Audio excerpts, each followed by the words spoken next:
Hello and welcome to the Roadshow. With me today I've got Eric Gard. Eric Gard and his partner Rona wrote Canning Stock Route, A Traveller's Guide, one of the Bibles of the canning stock route. If you're going to go buy that, I'll put the details below.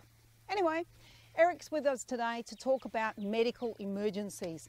Now everyone says, oh yeah, I've got the first aid kit, no problem. We're talking about big emergencies, not little things like a splinter or something like that. Big medical emergencies. Okay, so Eric's got some great tips, remembering that Eric was one of the first people to travel up and down there as a tour guide with his partner Rona when none of us had ever, kind of even considered getting out there. So, without further ado, let's get over and hear what Eric has to say.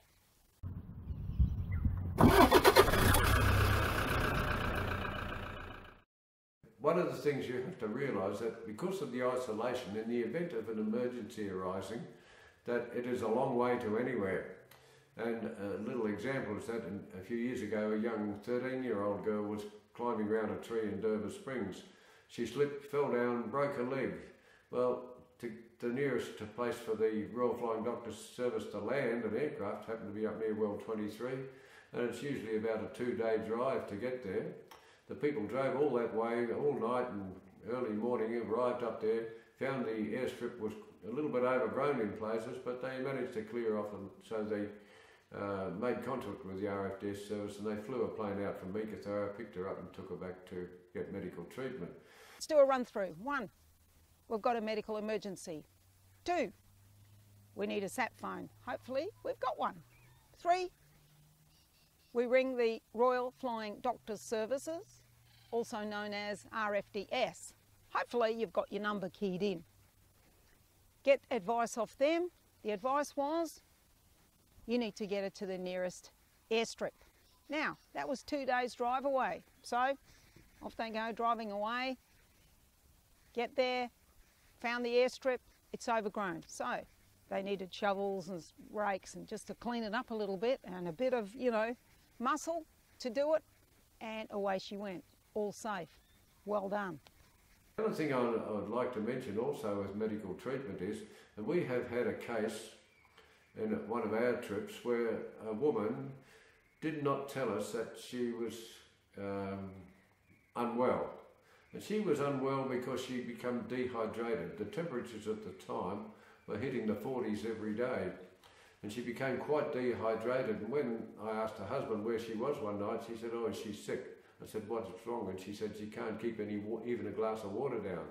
So we had to end up giving her an injection, and through after we had contacted the RFDS doctors in Broome actually, and after that injection she came good, but she was easily on the dying list if we hadn't queried what was wrong with her.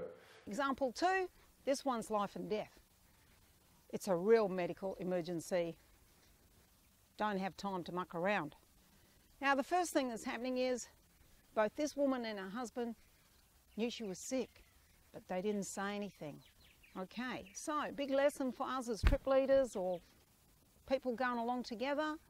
We need to check on each other, make sure we're okay. When you're sick, sometimes you're not the best person to say, hey, I need help.